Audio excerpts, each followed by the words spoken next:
quiet seaside town, an evil laid to rest centuries ago, has risen.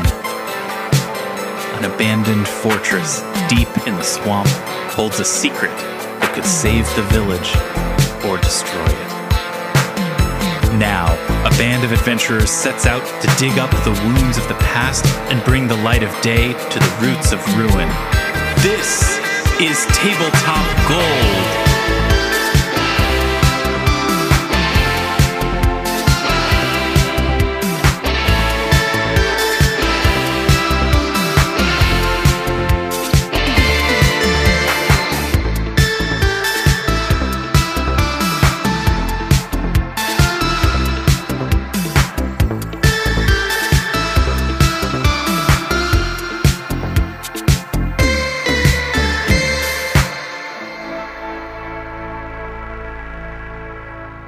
Hello and welcome to Tabletop Gold. My name is Lars Casteen. I'm the host of this podcast that you're listening to. It's an actual play podcast in which we play Pathfinder 2nd Edition, which is a game similar to but distinct from legally the Dungeons & Dragons series of tabletop role-playing games. Let's meet the people on this show. First up, you know her. She is Robin Lange.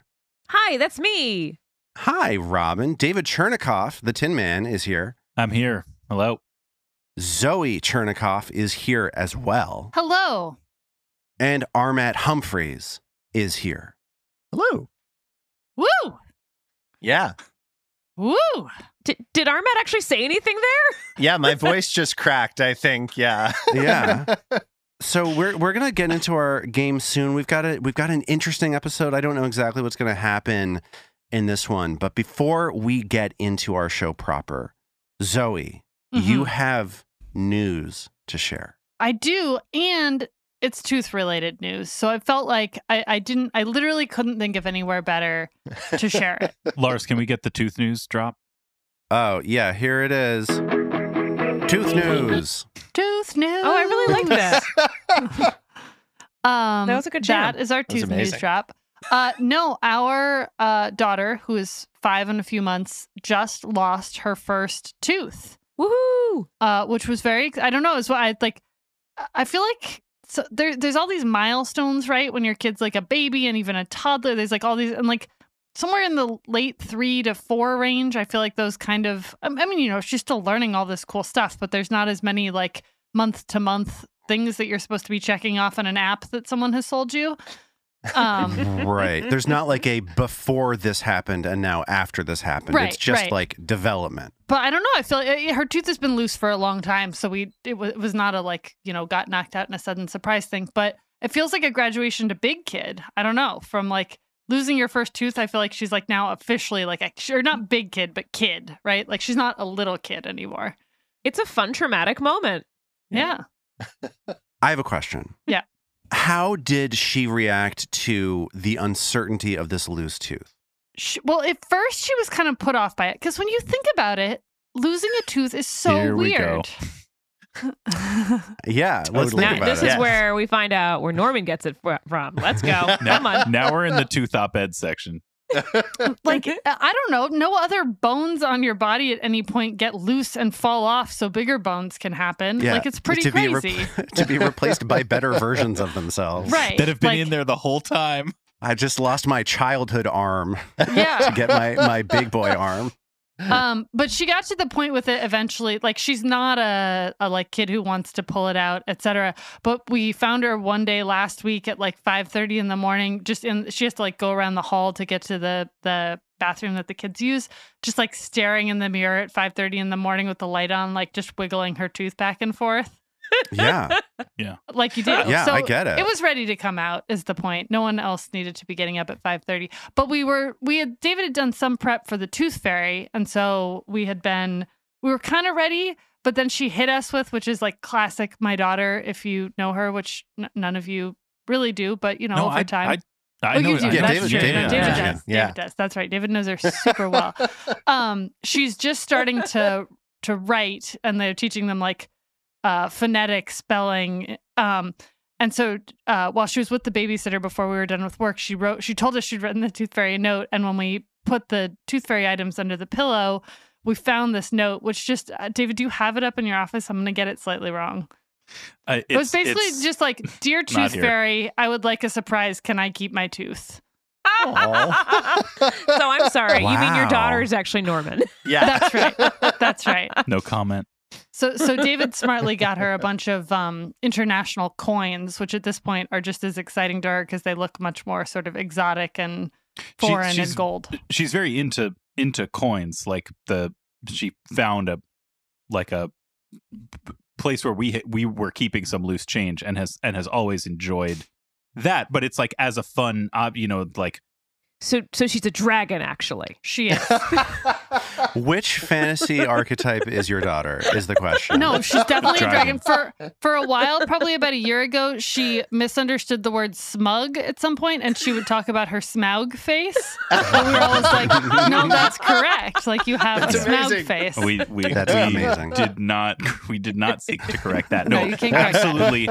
Dragon, hoarded gold, like there are like literally, Robin, not kidding, like piles of treasure like all over, and in her like you'll pick up a slipper and it'll be super heavy and you'll just be like, yeah, all right, and then you'll open it up and it'll have like coins and shells and like shiny rocks and stuff. So, I mean, 100%, which is why exactly. And you found weapons buried in your backyard, guys. Dungeon crawl at Zoe and David. That's right. A +2 attack harp, like it's all in there. Yeah. And I used rusted air pistol, which is +1. why Zoe says it's so in character for her reaction to the tooth finally falling out to be to leave the tooth fairy a note that she wants the thing and also wants to keep the tooth, because the draw of both objects is is so appealing to her. Now, what do you do with the baby teeth? I'll let you know as they accrete. Because small but tasteful shrine. Now, my mom saved our baby teeth. And you have a number of siblings. That's a lot of teeth. One of my sisters and I, we were looking for something.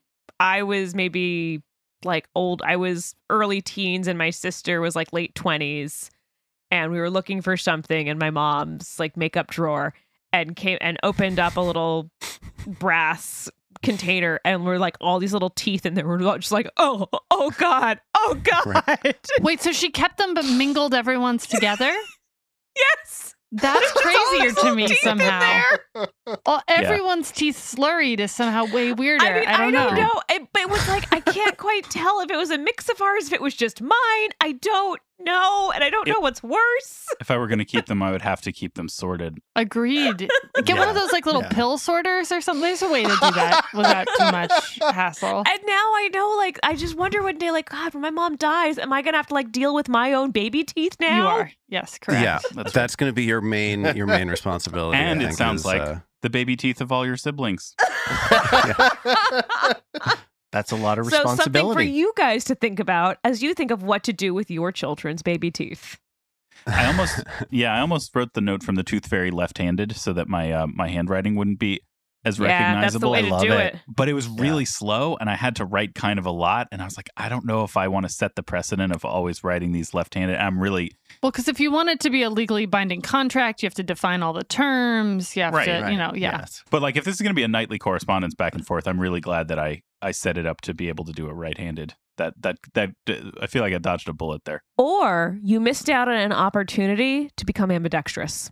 Hey, that's very growth mindset of you, Robin. Dual wield feats would open up for you, David.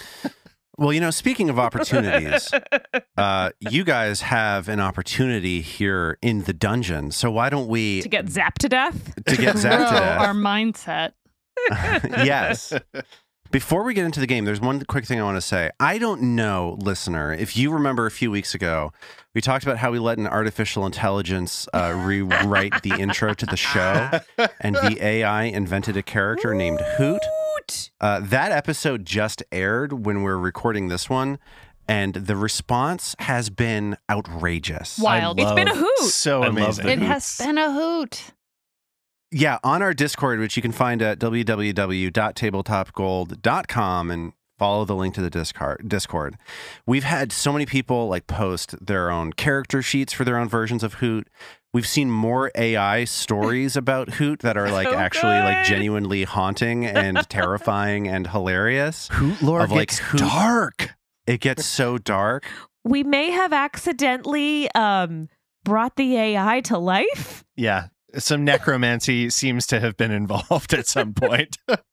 Yeah, to make these inside jokes less inside, you should head on over to the Discord and you can see the like crazy fictional universe that has built around Hoot.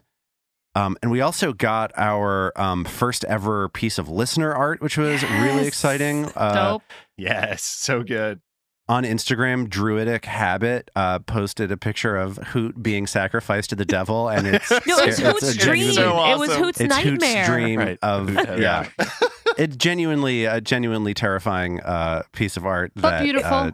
Riveting. beautiful, true, captures the emotions that one would expect from a nightmare about being sacrificed to the devil himself. So And also just like sort of this Hoot channel, it's just the absolute best of the community of listeners, people who are listening to this show. It is so much fun. The Discord is so much fun. People are finding games to play. They're making not on art. the Hoot They're channel, but on the they're Discord. telling stories. They're rolling up level 3 Hoot characters that are an absolute riot. Hoot. Oh, Yeah. So thanks to all the people who are hanging out there. And if you like the show and haven't made your way to Discord, it's a ton of fun. Yes. Ooh, can I try out a catchphrase for that? You too, listener, can give a hoot, huh? Anyone? Takers? Hey! I'll take it. I'll see Yeah, myself sure. out. I'm I'm taking. sorry. Yeah, with both hands. one more thing to say before we get into the show. And that is, of course, if you are enjoying Tabletop Gold, please rate and review us on your podcast app of choice. Rate and review. Okay, let's play our game.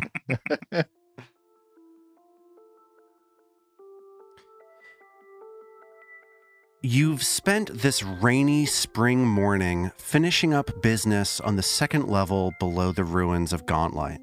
You've ransacked the trove of an evil drake. You've dismantled traps and ancient office equipment in what was once the quarters of a band of servants. You've just stepped into a wide, alcove-lined hallway filled with dioramas of Absalom, the most famous city in the world of Galarian. In each diorama, Absalom is being destroyed by a different cataclysm. Mag has just tossed one of her 4 javelins gently into the room, and a trap set into one of those dioramas has triggered, blasting the javelin into oblivion. So one thing I want to say before we get into this, when you first looked at these dioramas, you had not noticed that there was a miniature version of Gauntlet, of the lighthouse, set into each diorama a distance away from Absalom. Oh. And the beam that fired out and disintegrated Mag's javelin came from the Gauntlet in the diorama on the left side of this hallway. As you are looking into this hallway and you see, from your point of view, you can see 4 of these dioramas. So, that is to say that with that new information about this diorama, if anybody wants to attempt another perception check to see if they can locate any other traps in this room, that's absolutely something that you can do. Sign me up. As of now, nobody has seen any traps. It was only because of the information that you learned from the Zabub Zazlerin, who was the janitor on this floor. It's only from his information that you had any concept that there were traps here at all. The contractually obligated janitor. Yes, he signed a deal. May he rest. But yeah, Norman wants to check this out. A deal for his doom. Oh, sorry. Yeah, so anybody who wants to search for traps in the Yeah. area in front of you can go ahead and roll a blind perception check for me. Yeah, absolutely. Yes, please. Why not? Okay. Norman and Vadim are both like, that's probably the only trap in this room. Only Like, one? It's going to be fine. You got it, Mag. Good work. Good job. And Mag, upon searching through the room, is able to identify a small mechanism on each of the 4 traps that each of the 4 dioramas that she sees. She's able to identify a trap. Why, I don't know. It seems implausible to me that it would only be the one gauntlet and the one diorama that would be a risk. There's a lighthouse in each. If you look more closely, each one you'll see that they each have. Yeah, so Mag is able to point out the traps to everybody, and you're all able to see what it is that Mag sees. Makes sense. I feel like an idiot. Let's see what happens. Let me try something. And Norman sends his mage hand out to the one on the right that's across from the one that just went off to kind of like fiddle with it. Is the mage hand carrying anything? I think it is based on the fact. Oh, hey, Mag, you seem like you know what's going on. And his mage hand kind of fiddles around in Mag's breast pocket and pulls out like a bit of herb and carries. Oh, all right. Well, in the future, I'd be happy to share my snacks, but I do prefer to be asked before anyone or anything. But touches. you've got tons. You're always eating this stuff. Maybe it'll be good toasted. It's more of a personal space issue. Let's see what happens. And Mag hands over a sprig of an anti-inflammatory herb. So as this herb floats through the air in Norman's ghostly mage hand, past the next of these dioramas, which is on your right, showing Absalom about to be crushed by a tsunami, a jet of water slams forward into the mage hand.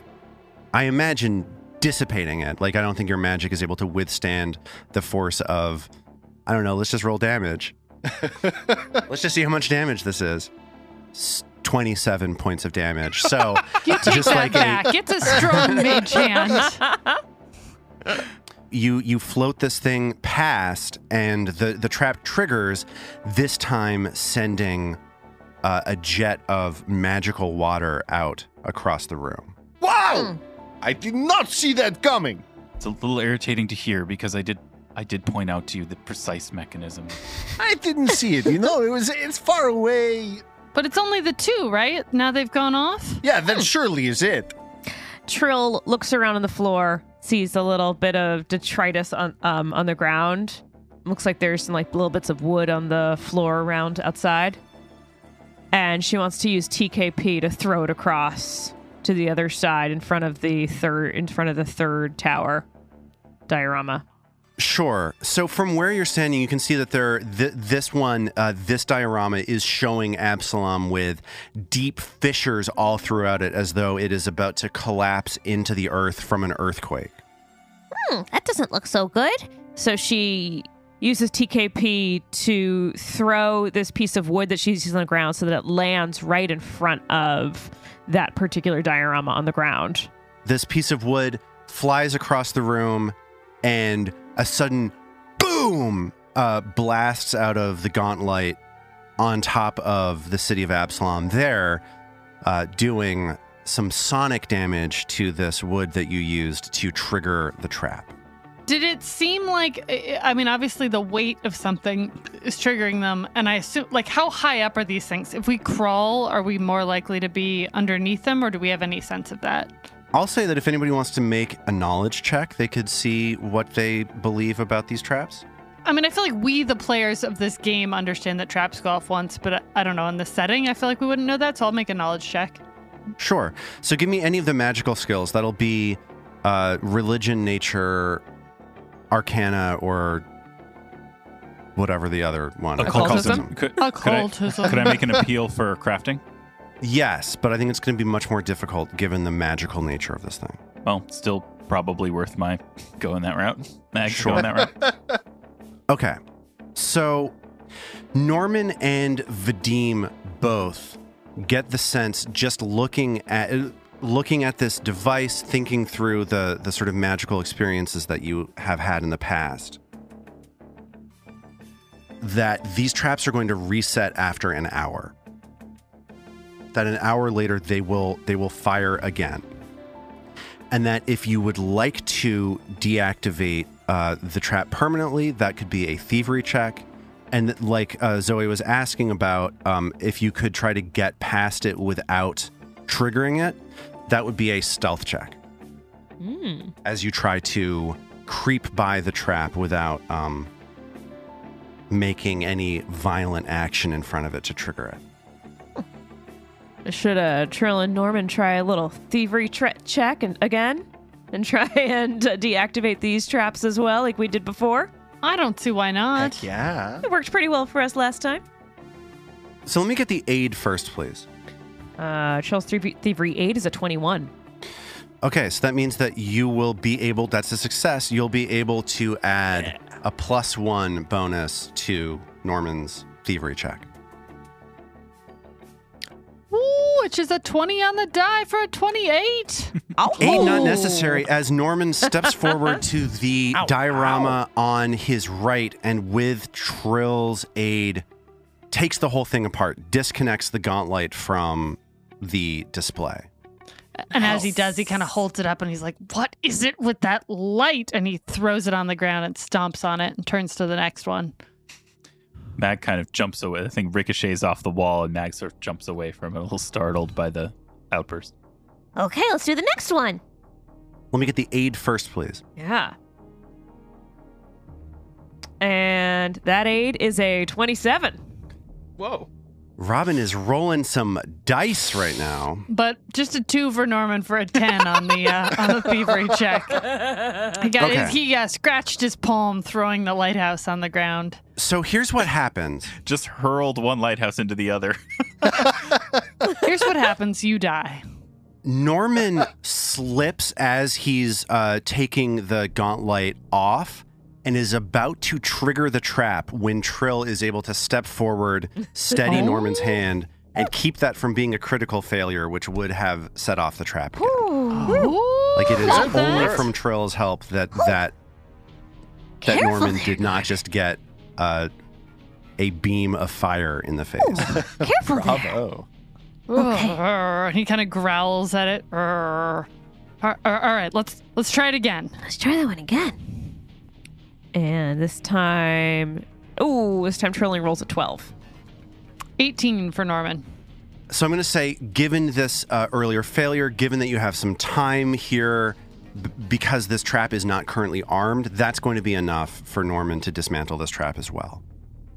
For some reason, these make me think of when we were first above ground, back when we were in that hall leading to the creepy bird puppet thing. Yeah, the portraits. Those paintings in there. This made me think of that. Good call. And we know they predate the Zelbub, and obviously I think they've been here like way longer than the Morlocks. Like these are, I feel like, old and before any of that. I wonder if these were made by what's his face? Azrene? By Volek. Volek, yeah. Or Belcora herself. It seems to me that they're depicting different things that the beam from the lighthouse, the energy. These are certainly things that Belcora wants, perhaps. And it. So okay, we know that the lighthouse. There's a depiction on the first floor of the lighthouse with ghosts coming out of the lighthouse toward Absalom. Right. And we've also know that it has sent to the town of Otari both undead and creatures from the deep. So I think there's some reason to believe that this one source of energy can be modified, repurposed to do different things. Oh, it's green energy. And these it's renewable. And these dioramas are depicting. You only need horrible necromancy to power it. Are depicting different applications of the same energy source. It could send a jet of water. It could make an earthquake. Well, Lars, remind me is it like an earth, air, fire, water thing? What are we working with as far as the 4 types of destruction? So far you've seen fire, the city burning. You've seen water from this tidal wave about to slam the city. You've seen an earthquake, And as you guys walk further down into the hallway past these dismantled traps, you can see that the far trap at the bend towards the right, as you're walking towards it, seems to show an army of the undead marching upon the city.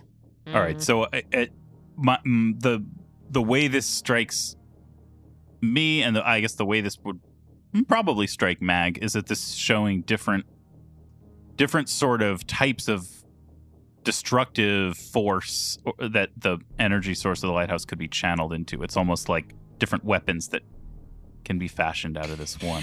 But like this whole hall just seems, is it like a museum?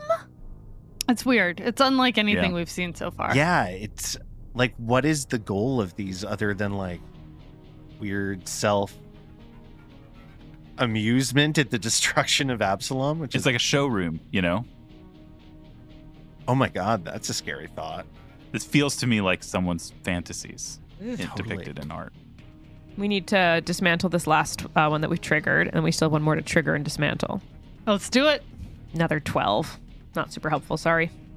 Another 18 for Norman. I'm going to say this is a relatively easy job. So Norman is able to reach towards the gauntlet poised above the trap, showing the earthquake destroying Absalom, and quickly dismantle it. We got some practice on this one. We got used to it by now. All right, who wants to do the honors on that one? And he nods with his chin at the fourth one. Vadim? Oh, I mean, can I? This could be very cool. And he gets ready and he's like, What does this last one look like again? The one in front of you is showing an army of the undead marching upon Absalom. Oh, this is perfect for Vadim. Yeah. I'm into it. So we Can I talk. have a religion check from you, Armet? Yeah, absolutely. Just to see if you're religious, not like for anything.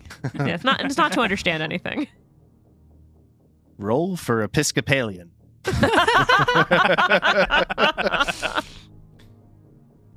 Okay, so Vadim, as he's looking at this diorama from a safe distance away, is able to notice that there's incredible detail on this one.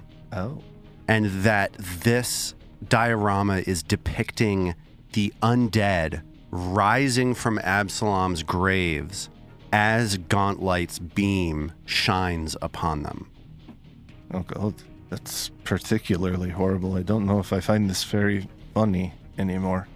And he tosses out a sort of larger rock, I guess, that he's found on the...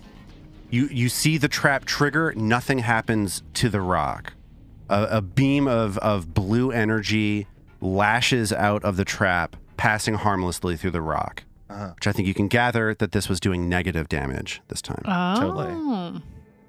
Well, let's dismantle this one so we don't forget about this negative energy later. Trill rolls a 22 in that thievery track. And a 26 from Norman. So Norman and Trill are able to work together to very quickly take this gauntlet off, rendering the light shining from it inert. But as you look down the hallway, you see that there is one final diorama on the southern side of this hallway showing an enormous tentacled monster rampaging through the city. The diorama is showing just like people, buildings, etc., being thrown into the air by this large, aberrant creature. I thought we weren't playing Call of Cthulhu. Yeah. Where did this That come is from? not dead, which can eternal lie, and with strange aeons, even Ay, death ay. may die. Oh, wow. What is dead That cannot probably die. summoned yes. Yeah. Yeah, tekelili. Anyway, sorry. I like Lovecraft, apparently. Would never have known. Yeah, I don't know. Well, you know, some of his work, not him, but Yeah, no, he was not a great guy. But wrote some pretty Let cool it be known stories. that the official Tabletop Gold stance is that H.P. Lovecraft was, quote, not a great guy. Not great. Not great. Well, Yeah. but we like his art, so we endorse everything he ever did. Right. Yes. I'm sorry. That's the deal that we make when we enjoy things. It's kind of an all or nothing Yeah. Yeah. proposition. oof.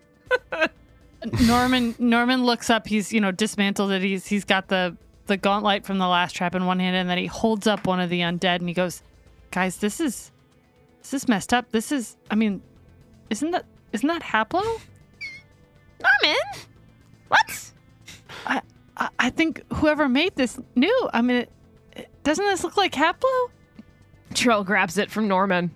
Just so weirded out by it that she throws it in front of the weird tentacle trap. Perfect. Haplo dying for a third time. So taking a piece from the diorama and tossing it in front of the other one is enough to trigger the last trap.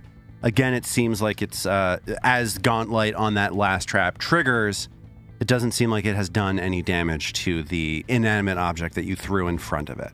What did it do when it triggered? It's negative damage, I think, again, right? I'll tell you, this one was mental damage, actually. Yep, that would be, it was a Lovecraft episode. Fantastic. What happens to you when you kill your group mate for the third time? So Norman heads over to disassemble this last tentacled trap. And Trill helps. Trill rolls a 24. Trill successfully aiding. 17 from Norman. And like we said before, this is a relatively easy thing because the trap is already triggered. And you are able to dismantle this thing, taking the gauntlet off of the diorama and disconnecting the means of attack. Should we, take one of these lights with us somewhere? Is this something we should carry around with us? Is this going to be useful? You get the sense that this is an inert sort of detritus from a depraved mind's. This is not a thing that's going to provide much use for you. Yeah, it's like a necromancer's Pinterest mood board. That's so true. Okay, I'm thinking totally. Dead, undead rising over here, a little bit of flame, a little water, 4 elements. I'm a classic kind of necromancer. Oh, and I could enchant them into theme traps. Oh, this is going to be great. You just put something out into the universe and it will come back to you. The secret. The dark secret. So the four of you are standing in front of a set of double doors leading off to the east as you reach the end of this hallway filled with these disturbing dioramas and the traps built within them. Trill puts one of her ears up to the doors to see if she can hear anything. Okay, so I'm going to say that is Trill scouting. Yeah. You hear a faint sort of scratching sound maybe every very once in a while on the other side of the door. It doesn't sound like there's much activity going on, but it does sound like there is something there. Someone's there. Should we draw our weapons? I think so. Okay, cool. Let's do it. Mag draws. Trill casts shield. Vadim draws vigilance and his dagger. Norman draws his bow. Says, "Come on, chompers." Chompers at the ready. You are set up in front of this door. What are you going to do? I think we leave, right? Yeah, Mag turns and heads back to town. Yeah. To start a shop? Mag opens the door. So you push through these double doors and you find yourselves looking in a room that is absolutely covered with thick webbing. The walls, floors, and ceilings of this room are completely covered, and there is a cross-shaped table at the center of the room. 10 chairs stand around this table. And perched on top of the table, you see a creature. I'm going to show you the art for this creature right now. It is a bipedal creature covered with wispy hairs and a round web-covered belly. Its face covered with eyes like a spider's. The reflection from your light shimmers on its smooth, sharpened fangs protruding from its jaws and sleek 2-foot-long claws emerging from the end of its arms. And you are caught off guard, I would imagine, by the fact that it appears to be happy. It's peering at something underneath this webbing on the table. The table is so covered with layer after layer after layer of web that you're not able to see what it is that this creature is looking at. And it is clicking and purring to itself. And it looks up, and its many eyes make a connection with yours. It almost bows for a moment. And then this creature reaches its arms, claws and all, out in a receptive manner. Mag is eyeing it tensely and whispers back, tries to whisper back over her shoulder, "Norman, can you speak to it?" And Norman goes, "Nang nang bonobo, nang nang bonobo," which means, "Greetings, you must be the director of this museum." And it responds in a different language from what Norman just spoke to it in, but one that Norman understands. Okay. Ooh. To the rest of you, you just hear a bunch of throat noises and clicks. But to Norman, he hears, Bow down before the king of Ghost City and prepare your offerings. And Norman sort of like looks at everyone and he says, "We're gonna just bear with me for a minute. I think we can make this work." And he gets on one knee and goes, "Oh, King of Ghost," which means, "Oh, King of Ghost City, you have the finest museum I've ever seen. I demand a gift. But thank you. Tell me what will please you, Your Highness." and he starts looking around nervously like he's getting impatient, and he doesn't really understand your question.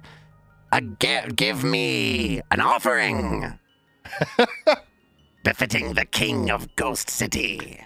Mag has followed Norman into a kneeling position and says, What is he saying? He wants a gift. Anyone have anything? Maybe give him do you got a little treaty? Someone have a schnook? A quick schnook or, I don't know. Here's a... All right, so Mag reaches into her pouch and she pulls out some food and a gold piece or maybe a silver piece. Yeah, that makes more sense. Yep. Yeah. And her bedroll. You're doing a thing where you're like looking through your wallet, you see a larger bill, and you like move past it. Yeah, exactly. So there's three shots at three. We're taking 3 bites at the apple here. So and she hands them to Norman like a little bit of food and the silver piece and the bedroll.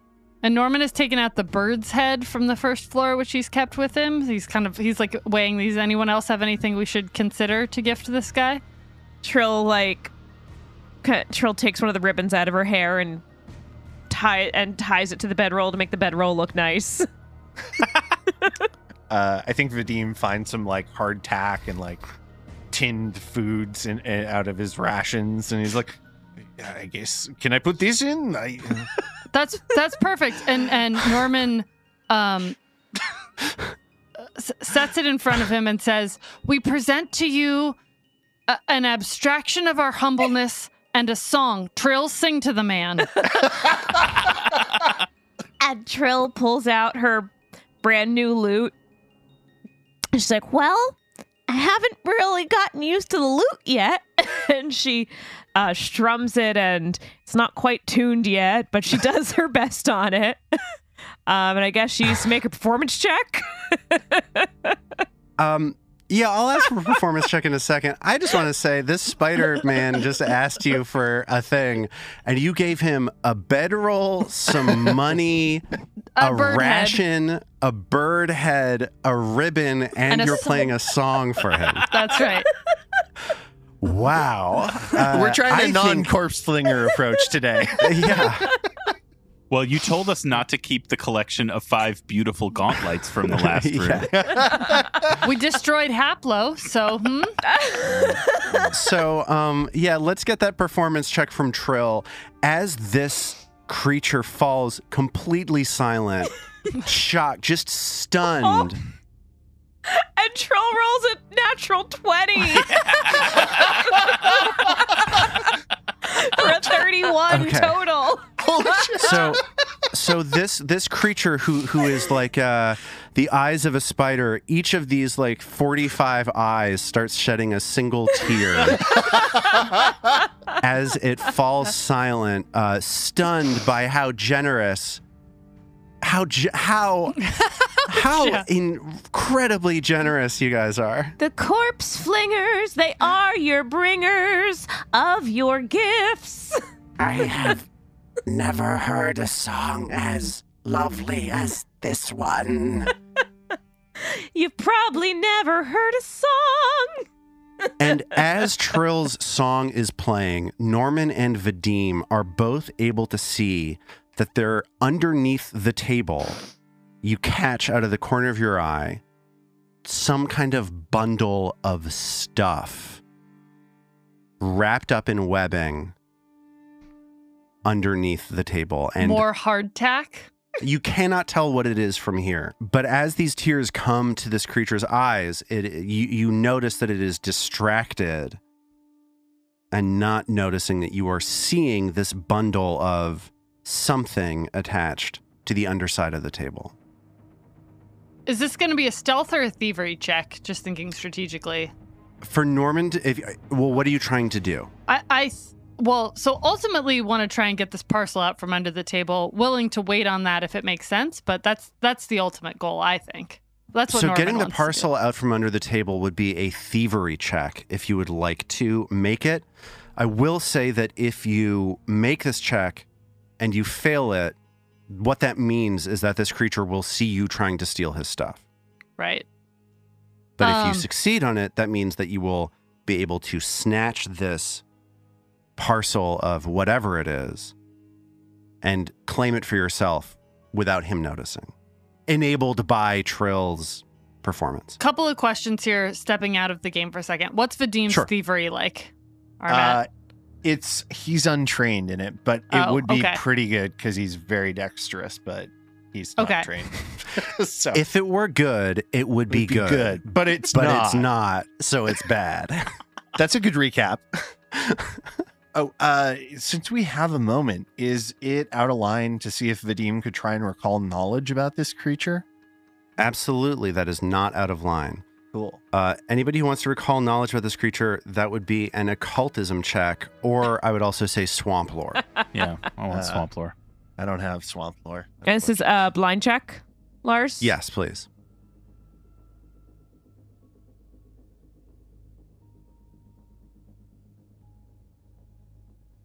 Yeah, all of you know that this is something called a web lurker.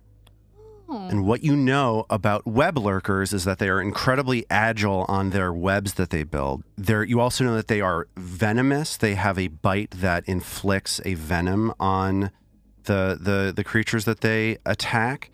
Mag knows them from their prevalence out in the fog fen. She knows that they dwell in lairs of spiders and they live along swarms to cultivate such creatures. All right. So I think Norman will like seeing the moment he's being Norman, he's going to dart in if Mag can kind of sidle up while watching the concert and lift the table or whatever. Like, let's just do that and see how it goes. Could be a disaster. Who knows? David, is Mag aiding this thievery check? By lifting up the table? Yeah. Okay. Give me that athletics check, please. All right, here is athletics as Mag sort of scoots in and tries to lift up the nearest part of this cross-shaped table, and that's a 20 to aid. So that means that Mag is just barely able to put her fingers under the table and lift it just a couple of inches upwards. And Norman rolls a 21 for his thievery check. So that makes that a check of 22 all told, which is enough for you to snatch this bundle of webbing out from underneath the table before this web lurker notices anything. And Norman shoves it under his cape and tucks his elbow around it, so it's like a little bulgy, but like not that obvious. Maybe Mag moves in place between the web lurker and Norman to, give a little extra concealment. I loved that song. Oh, the offerings you have made are good. More offerings! Give me more things. The king of Ghost City demands more. Your Royal Highness of Ghost City, you deserve better offerings than these. Please let us, your subjects, leave so that we may bring you new, better offerings. And he thinks to himself for a second. Yes. Go get more things and bring them back. To me. Everyone bow, and Norman's like just bowing over and over. Yes, more things, Your Highness. We all bow So- along. Lots We're of just bowing. leaving this dangerous monster here? Just bow. Oh, okay, but- okay. We'll figure it out. And they all back out the door. Okay. Okay, so you back out the door. Are you like closing the door? Oh, absolutely. Just like gently shutting this door? Yeah. Norman waves one last. I hope to see you soon. Please come visit Ghost City once more. Click. What? And then as soon as they're out, Norman, Norman. what the heck? Oh, well, let's see what he's got. I don't know. And he tears open the pouch from under his, like he puts it in front of all of them and opens whatever that bundle was. Yes, you open up the bundle and you find inside of it, as you are back in this hallway filled with these dismantled traps, you find a few things. One, you find an object that looks like some sort of necklace with a number of beads on it. You see a gemstone of some sort that catches your eye in a sort of strange way, makes you feel a little odd as you're looking at it, and you find a number of what look like bullets of some sort, sling bullets. And Trill read aura on these things? Yes. On the necklace, you detect evocation magic. On the gemstone, you detect enchantment magic. And on the sling bullets, you detect evocation magic as well. And if you'd like to identify these items, you can spend 10 minutes on each one. Yeah, Trill will do that. Let's go down the hallway just a little further. I worry he can hear us. That seems prudent.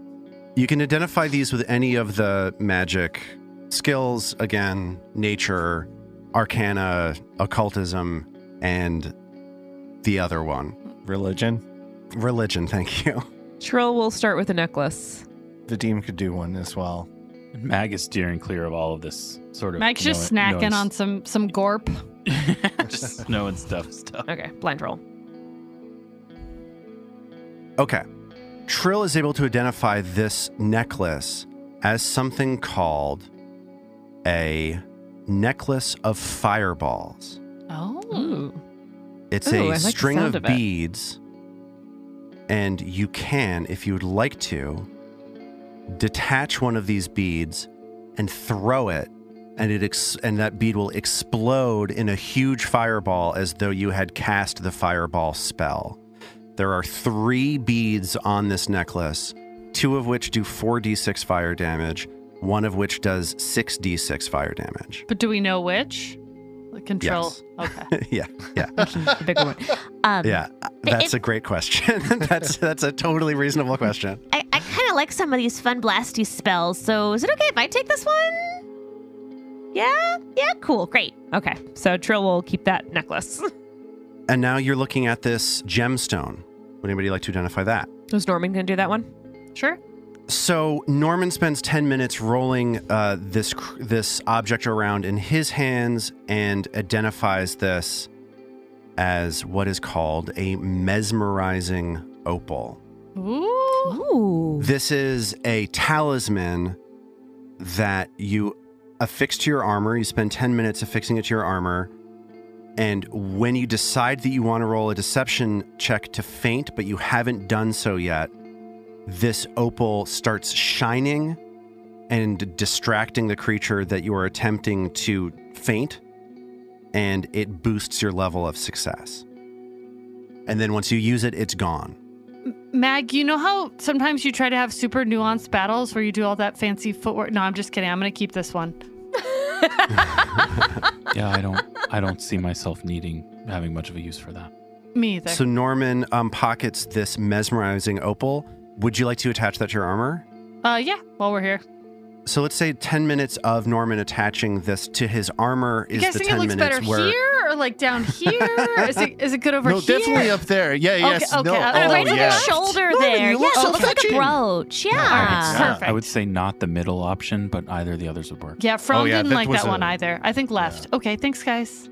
So Vadim takes a look at these sling bullets and sees that they are shining sling bullets. So they're sling ammunition that shed light in a 20-foot radius for 10 minutes. So you hit a target, it starts shedding light. The target or the bullet? Both. Oh, You hit a cool. target with the bullet, and the bullet generates light and makes them start shedding light. Cool. Oh. Well, maybe I'll hang on to these. Vadim, if you're making use of those, would you be up for sharing that wayfinder with me? Oh, of course, Mag. Here. There you go. And Mag affixes it to her breastplate. It looks very fetching as well. Right. So the wayfinder that you found in Fresnel Kesh's cache, it looks like a compass and it can shed light. Mag takes that. Yeah. Okay. Which, Matt, thank you. I think that's gonna. Oh, yeah. Help. I think it That's- makes way more sense to have Mag have it. At some point, I'm going to sudden charge 60 feet away or whatever into the dark. Totally. Into the unknown. I've been thinking that since a couple weeks ago, so I actually have a reason for asking. I appreciate it. No, I think, yeah, totally. That makes perfect sense to me. I'm on board. So do we got all want to these go different light sources? kill So- this guy or do we feel done? I don't. Do my we guess- need to now that we got his loot? I think we're fine. He's not offending us. We've got his loot. No. We're done. We outsmarted him. So the four of you are in this hallway with all these dismantled traps. Where would you like to go next? What if we go check out Zosleren's room? He really wanted us to like come to his room and like listen to his music collection. Yes. Sit down on my futon, man. So you head out the this hallway with the traps back to the main north-south hallway on this floor, and you see the door that Zoslern described to you as the door to his room. If you open that door, it leads into a short hallway that leads to another door, and if you open that one, you find yourselves in what looks like a cleaning closet, a janitorial closet. Oh, this is so sad. Poor guy. There are shelves that line the walls of this room, each one filled with tools used for cleaning or repair work. And the thing that you notice in this room among these cleaning supplies is a silver-headed cane that lies amid a tangle of mops, brooms, and buckets. Interesting. Sure wants to investigate that cane. Trill picks up the cane and realizes that it is in fact a sword cane as she tries to pull it out of the pile of mops, and the sheath of the cane comes loose and a sword emerges from it. Ooh. And more than that, she realizes that this sword cane is made out of silver, which silver tends to do more damage to devils and things like that. This is useful. Maybe that'd be good for Norman. Yeah, I don't know. It makes me look jaunty. And then he uses it to push the door to the north open. So Norman pushes forward in the door to the north, and finds himself in a room, a small room, 20 feet by 10 feet wide. And the walls of this room have been painted crudely and almost childishly to depict a horrific hellscape of burning mountains, rusting cities, and tormented souls. Oh, a mural. Oh, what a creative individual. So is this Zoslerin's room? Yes, it Sounds seems like like this is probably Zoslerin's Home room. sweet home for that guy. I remember it from my vision. Yeah, so you look around the room and it seems as though Zoslerin, stuck on the material plane for hundreds of years, tried to make a little slice of home here in this bedroom with these depictions of hell to keep him comfortable as he is working abroad. An expat. Trill's gonna investigate for anything hidden in the room. Yep. Let's look Sure, for secret doors. Searching. Yeah, Trill and Mag and Vadim start searching around, and aside from the personal effects of the Zabub, you do not find anything of interest in this room. I can still smell him on the pillow, though. This is Norman. What is that? Rotting meat and Yes, salami? yeah, terrible. Mag walks back through the door. Yeah, so Mag is back in the room with the cleaning supplies, and there's a door to the south. Mag's going to try the door to the south. I mean, as beautiful a scent as that was, Mag is going to try the door to the south.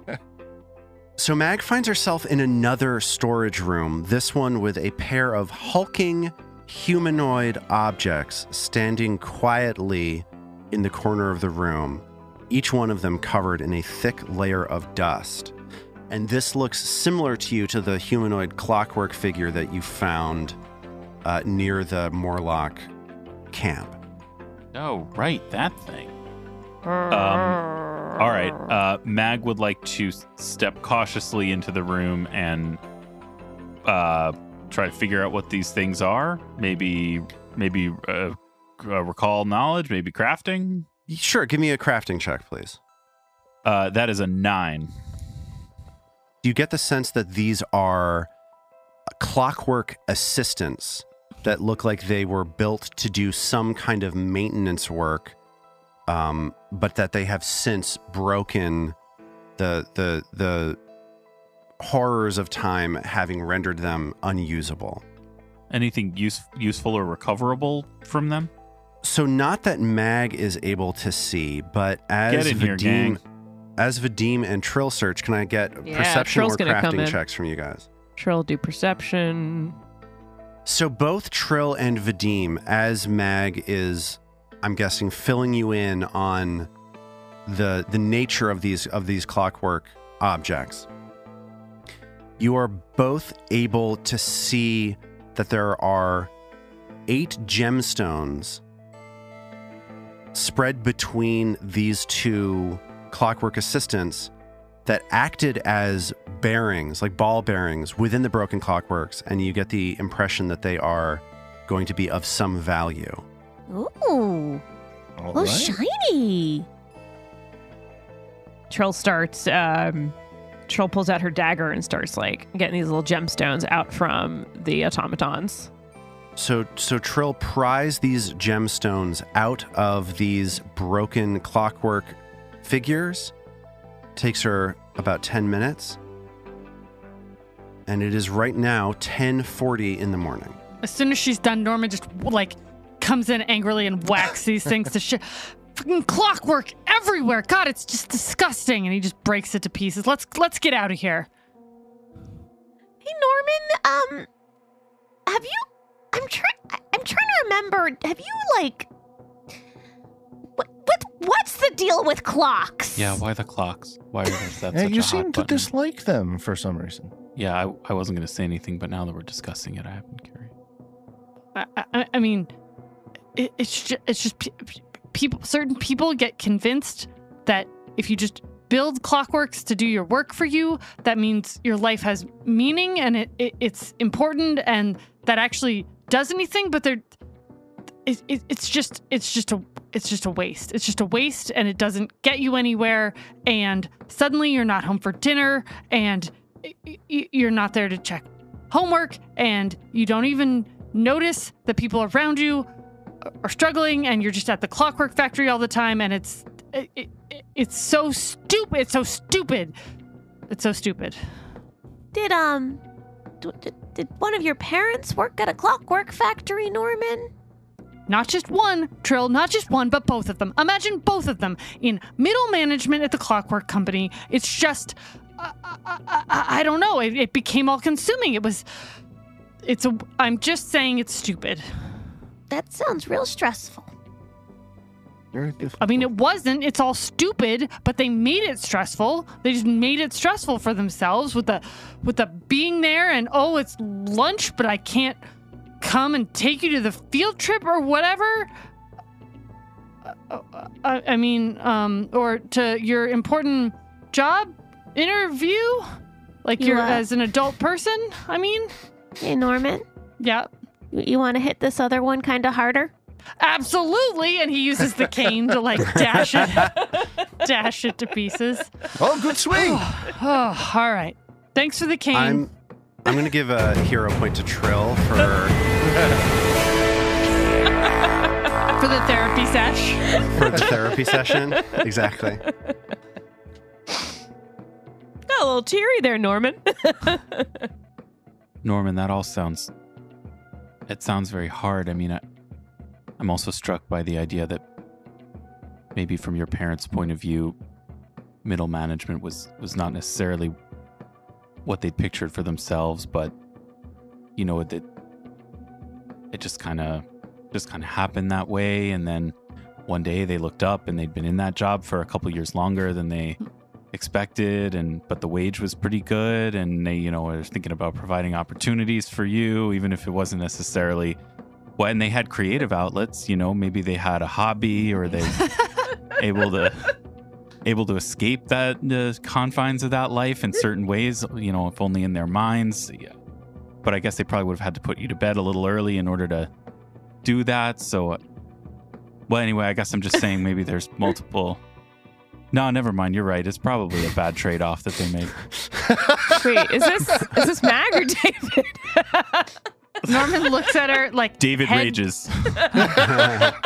Head cocked to the side and eyes like a little more glowy than usual. And he's like, that's what you'd think, but no, they loved it. I mean, you know how we talked before about the clockwise and helter-skelter thing? Their number one saying, do you want to know what their number one saying was? What was it? What was it, Norman? Middle management makes the heart beat stronger. Middle management makes the life last longer. That's who they were, man. That's who they were. You know what, Norman? That's a terrible saying. I mean, there's not even any decent rhythm to that. Oh, yeah. They sucked. Yeah. It was a terrible saying.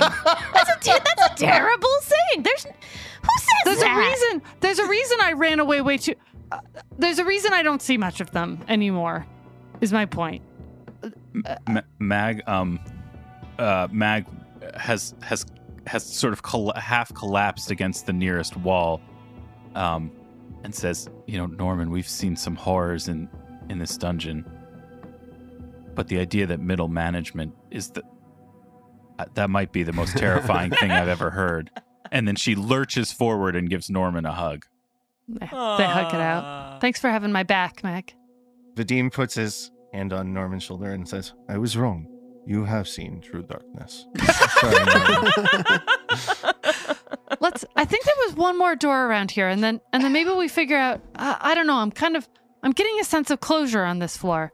I feel like we've drawn the entire map. And Norman sort of like, while they're all talking, leads them back down the hall. He's like, there's one thing I wanted to check out. And he brings them like all the way back down the hallway over by the statue of Belcora where Joffrey's body was. And there was like a pantry door he missed because he was keen to sneak into the back into the sarcophagi. What a memory. What a memory. Did we miss a door? Yeah, what a memory Norman has of doors. He's like cleaning up loot. I think he's feeling pretty good. He's like, right. We missed all this. Norman has the loot mapper feat, which causes him to remember every possible stash. Yeah, you're correct. In that pantry behind the room that the Morlock cult had turned into their shrine to Nang Nang Bonobo, the Ghost Queen. Bless you. Good morning. There was a door leading out of that pantry. The pantry itself had been picked clean by the Morlocks. You didn't find anything of any value in here. This is right around the corner from that the shiny room with the runes. That seems to be a teleportation something. Or incineration. Or an incinerator. One of those two. Probably Pretty both. sure it was an annihilation sphere, but okay. Yeah, we still don't know what that does. So yeah, in that pantry there is a door leading off to the east. This is what I meant. I dragged you. We walked all this way. Let's So go Back to this town. awful room.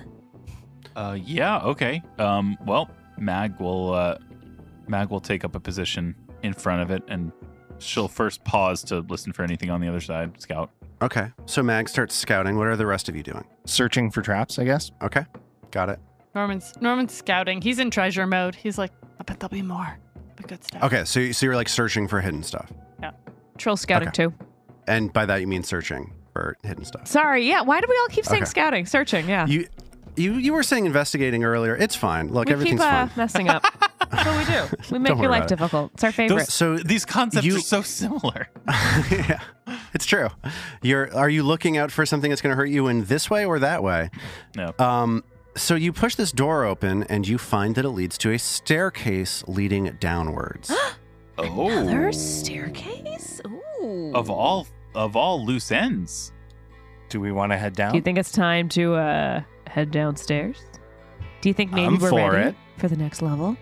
Better than that library where I promised them we were going to bring them. I don't know. We're leaving a lot of broken hearts here. I have a feeling this is going to take us down to the library level. Yeah, but I think that canker guy's a little further away, so we'll deal with him later. I think this is I bet this will be down to the good. This will be canker. good stuff down here. Let's do it. Yeah, Mag, hearing this readiness and enthusiasm from the rest of the party, turns toward all of them and makes brief eye contact to ensure everyone's ready to go. And then she turns back down the hall and she touches the wayfinder on her breastplate to begin casting light forward into the dark depths of the staircase. Oh, Troll will cast light on vigilance. Cool. All Nice. right. Yeah, Troll casts light on vigilance and Kind of pulls herself up as tall as she goes. Well, we're going downstairs, but I'm not giving my flesh to anyone. No, that would be too much to ask of anybody, really. Agreed. There's not as much flesh of me as there's of some of you. It's a deal breaker at any amount. I think that's a good policy, yeah. Thanks. Well, just kill someone and give them that body. Guys, there's always solutions to this stuff. Norman, you're an innovator. Norman, I'm glad you're on our team. Thanks. Me too. Me too. What an insulting way to lend somebody support. Wow, I'm glad I don't have to deal with you in a bad way. Okay, so Mag starts pushing down these stairs. The rest of you behind. And as you take step by step down these stone stairs, there's a musty smell that starts filling your nose. The air starts feeling stuffy. And there's a smell of something rotting that every time you think you've located where it is, you're wrong. It's not there. It's somewhere else. ew. And you get to the bottom of this set of stairs and you find a single door. And when you push that door open, you find yourselves in a large cross-shaped chamber containing several long couches. The leather cushions that once adorned them cracked with age. There are dead plants that lie slumped in planter boxes along the walls. And in the center of the room, you see a long, dry fountain depicting a lighthouse. And sitting on one of those couches off to the south, you see a figure. I'll show you the art for this figure. Oh. He looks like the Gross. Morlocks that you encountered upstairs, but also sort of like the faintly blue creatures with the rotting flesh that you previously encountered when you came down to the library. He has large white eyes and sharpened teeth, but also his skin is rotting off with exposed bone poking through his blue-hued cheeks, and there's a long, lolling tongue hanging from his mouth. He's sitting here, humming a little song to himself while reading a book, and he looks up at you for a moment. Oh, hello there. He says as he eyes you warily, wincing in pain as he tries to see you through the light being cast by the Wayfinder and by Vigilance. Mag sees this creature and thinks to herself that she thinks that this is probably a Morlock who was bitten by the cultists or infected by their whatever is her working theory. Like zombified by the canker minions. And because she sees it wincing, she taps the Wayfinder to turn it off to try to make this creature more comfortable. Oh, thank you. If I sheath the sword, will that do the same effect? Well, then we won't be able to see anything. Oh. Well, don't do that. Maybe Vadim Don't do that. kind of turns around and is awkwardly trying to block the light from this undead monster. Shove it under your shirt. Lessen the light. Mag tosses let's not Vadim turn a it off. bedroll. No.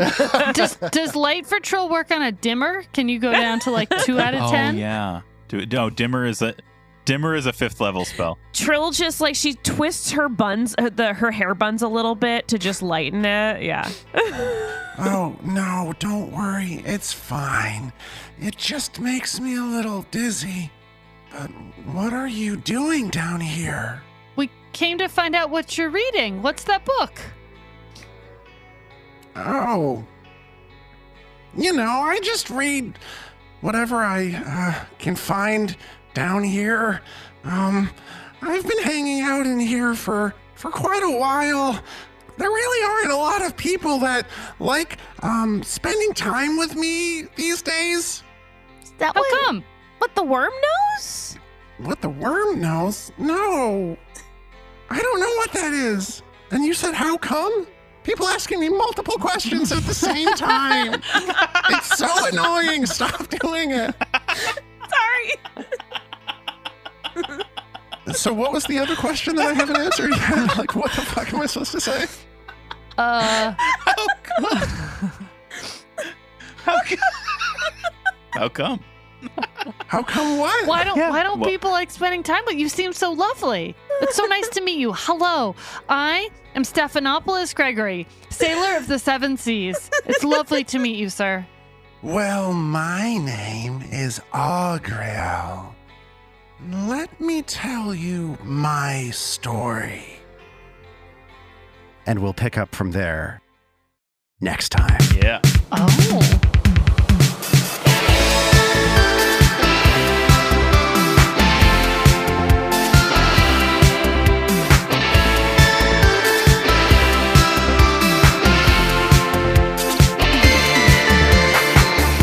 The Roots of Ruin is a Tabletop Gold production produced under the Paizo Incorporated Community Use Policy. The Roots of Ruin uses trademarks and/or copyrights owned by Paizo Inc., used under Paizo's Community Use Policy. We are expressly prohibited from charging you to use or access this content. Paizo does not recognize, endorse, or sponsor this project in any way. Original characters and content are the property of Tabletop Gold. For more information about Paizo Inc. and Paizo products, visit paizo.com. We at Tabletop Gold would love to hear from you. Email us at letters@tabletopgold.com and find all our social links at tabletopgold.com.